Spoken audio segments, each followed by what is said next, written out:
So, hey, please introduce yourself. So hello, I'm Fabian from Belgium. So I had the opportunity to come here in St. Petersburg thanks to my grant government, which is a foreign grant, and I'm going to work here in this building for the project called Project Baltic, which is an architecture and urbanism office, Yeah.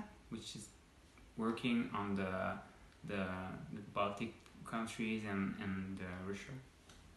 Okay, and so you're studying architecture, right? So what was your major, what you studied at university? So I studied geographical sciences.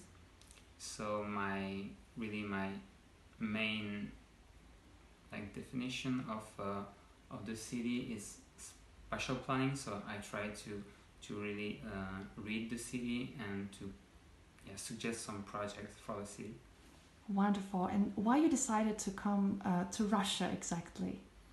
Because I had to choose, and it was like the most interesting country to my opinion, because it was a very rich country with a great history, and the city is beautiful so far. So what I've seen so far is really great. So, yeah. Yeah, so Fabian, thank you so much. We wish you best of luck for your internship. Thank you. Yeah, and just, how it's called, break the leg.